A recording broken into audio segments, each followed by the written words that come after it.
For what purpose we have been here? Because we have already entered in 21st century, the century to be known as the age of science, age of machine. But I may say one further ahead, it is the age of AI and artificial intelligence. You know why? See, if we study the education system, if we compare 2026 with 2016 or 2006, means 10 years back or 20 years back, there is a glaring difference. For example, perhaps most of us were in 10 class before 20 years ago, and we are expecting the same expectation from our students, from our son or daughter. See what happened? Take my condition. I think I pass out my 10th class and 12th class in 2000. In 1998, I pass out my 10th class, and in 2000, I pass out my 12th class. At that time, if a student get at least 60% marks, 60 I'm talking about, so the news used to be spread in the whole village that that boy or that the boy, son of that particular man got 60%. What happened about 60% today? Even the lowest student is getting 60% marks, right? And still we have the strong impact of marks. But in reality, my dear friends, my dear parents, nobody is going to know the marks. This is the burning issue recently to be found in India. Because our education system, our school, our coaching classes are only making students how they should be intellectual. The condition is different. National companies, multinational companies, private sector, or working places don't ask for your marks. They ask for your performance. They ask for your skill. They ask for your how you can have the problem solving attitude, how you can cope with the problem, how you can solve that problem instantly. And today, our students fall short in practical things. So far as my skill is, my opinion is concerned, I have been teaching English in junior college 11 12 science for last 16 years. Recently condition of education has completely been changed right from after corona. Before corona, student used to attend the classes 100%. That's why what we know, we used to share our knowledge to them. After corona, parents are sending their children only to tuition classes, either to Nagpur or Nanded or anywhere else, because they want success. As a result, they are not getting success, plus they are scoring less marks in their board examinations. बरोबर? मी दिवसभर इंग्रजीत बोलू शकतो, काही matter नाही. आज माझं एकही वाक्य न बोलण्याचा प्रयत्न करून राहिलो होतो मी English. But some parents are speaking, that's why I have to come to English, right? Anyway, आपण फॉर्मल मीटिंग नाही घेऊ, याला इनफॉर्मल घेऊ.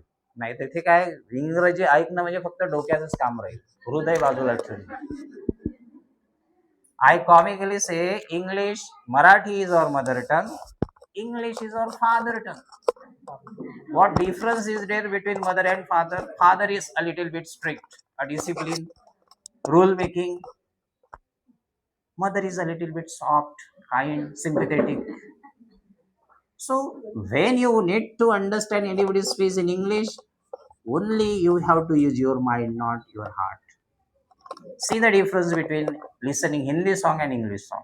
While listening Hindi song, we also sing Hindi song along with those words. But when you listen in English song, we have to find out the what meaning would be there. What is the meaning? आपण त्या meaning मध्ये जर आलो, अरे कुठंतरी जाणं पुढे चाललं जाते. English is intellectual language here in India. It is limited up till classroom. It is a language of interview. It is a language of teaching. But in actual market, there is no English. Only few metropolitan cities are left where English playing very important role. In southern part, even auto driver can speak in English. Even vegetable seller can also speak in English. Driver, waiter, anybody can speak in English. Even the graduate student from our area cannot uh, cannot properly speak in English, but even illiterate person in southern part speak well in English. I stayed there in Tamil Nadu in Andhra Pradesh for 8 days. We booked a taxi, and the name of that taxi owner was Raju. He was 8th standard fail, but I could not speak that Kannada language there, and he could not speak Marathi. Then what was only option left? English. We communicate for 8 days in English. Well, though he was 8th standard fail boy. Anyway, so आपला खरा विषय आपल्याला सोबत discuss करायचा आहे आज. आता विषय म्हणजे विद्यार्थ्यांसोबत तुम्ही बरेचदा डिस्कस करतो. 4-5 दिवस इंग्रजी शिकवल्यानंतर पुन्हा आमचं करिअर येते. 8-10 दिवस डिस्कस केल्यानंतर पुन्हा आमचं करिअर येते. पण हे रियालिटी आहे. ते रियालिटी आपण डिस्कस करायला आलो आहे. सर्वप्रथम मला तर तुमचे सगळ्यांचे धन्यवाद मानायचे आहे, कारण की आपण विदाऊट कूलर बसलेलो आहे आणि शांततेने ऐकून राहिलेलो आहे. एनिवे, बघा, मी जवळपास 4th स्टँडर्ड असलेल्या विद्यार्थ्यांपासून तर पोस्ट ग्रॅज्युएशनच्या विद्यार्थ्यांपर्यंत शिकवतो. मला बऱ्याचशा स्टेजेस आता त्यांच्या अनुभवातून शिकवता शिकवता मी पण बऱ्याचशा गोष्टी शिकलो. काय होऊन राहिलेलं आहे, जसं बऱ्याचशा पॅरेंटनं ओपिनियन मांडलं, सरांनी पण ओपिनियन मांडलं, अंद्रे सरांनी पण मांडलं, की पॅरेंट देखील अपेक्षा करत आहे. मी तर म्हणतो, व्हाय शुड नॉट दे एक्सपेक्ट? पॅरेंटने का बरं अपेक्षा करू नये? ठीक आहे, गंद्रे सरांनी एक पाऊल पुढे जाऊन म्हटलं की अपेक्षा करायला पाहिजे, पण excessive expectation brings us frustration. हे लक्षात ठेवा. प्रत्येक पॅरेंटने आपल्या मुलाची पात्रता ओळखणं गरजेची आहे. ऑफकोर्स माझी मुलगी 3.5-4 वर्षाची आहे. ऑफकोर्स मी पण अपेक्षा करेल की तिने हे बनावं, ते बनावं, ते बनावं. अरे बाबा, पहिले तर त्या मुलाचं स्किल आयडेंटिफाय करा. त्याला इंटरेस्ट किती आहे, त्याचा कुठला विषय चांगला आहे, कुठला नाही चांगला आहे. आपण आपल्या भागात 3-4च अपेक्षा जास्त आहे, माहित नाही का? फर्स्ट डॉक्टर, इंजिनियर, हे 2 वरच खेळून राहिले आहे सध्या. अजूनही अरे बाबा, हे 4-5 वर्ष अगोदरची गोष्ट होती. 2014ला जस्ट आपल्या भागामध्ये स्मार्टफोन आलेला होता, जस्ट. म्हणजे आणि 2019 कमालच करून दिली. म्हणजे आमच्यापेक्षा स्मार्टफोन विद्यार्थ्याकडे चांगला आहे. बरोबर आहे ना? फास्ट बदल होऊन राहिलेला आहे. एज्युकेशन सिस्टम मध्ये देखील फास्ट बदल होऊन राहिलेला आहे. त्या फास्ट बदलाला काही चर्चा करण्यासाठी आपण इथं खरं आलेलो आहे. We are just taking traditional education. Traditional in the sense, बघा, आपण त्या माइंडसेट मधून निघालोच नाही आहे. 10-20% भेटलं पाहिजे, बोर्ड एक्झाम आहे. 12-20% भेटलं पाहिजे, बोर्ड एक्झाम आहे. मी तुम्हाला उदाहरण सांगतो, प्रॅक्टिकल. इथंच आपण बरेचशा कॉन्सेप्ट क्लिअर करणार आहे. मी बोलून आज म्हणजे बरेचशा कॉन्सेप्ट क्लिअर करणार आहे. तुम्ही आता आपण सगळ्यांची ओपिनियन घेऊ.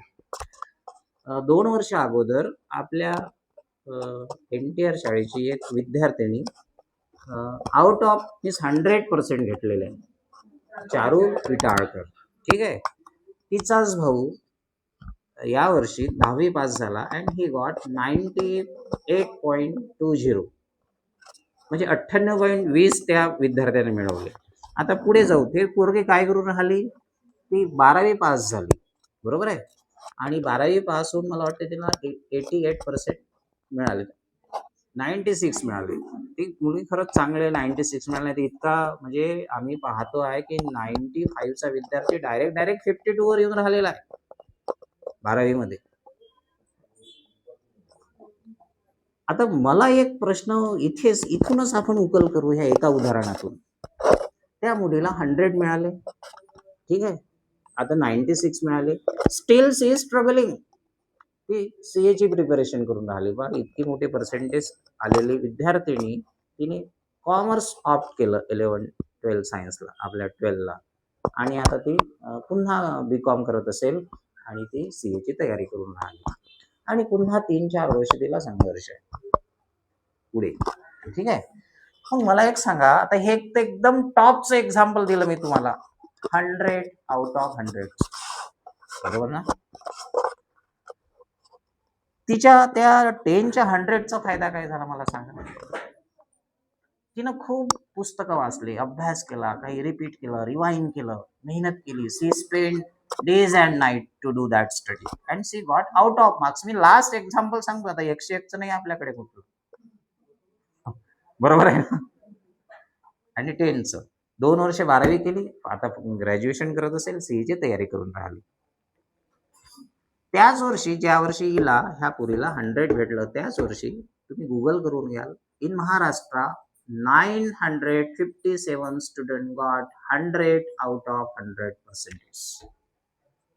957 पोरांना 10वीला 100 पैकी 100 गुण म्हणजे 100 पैकी 100%.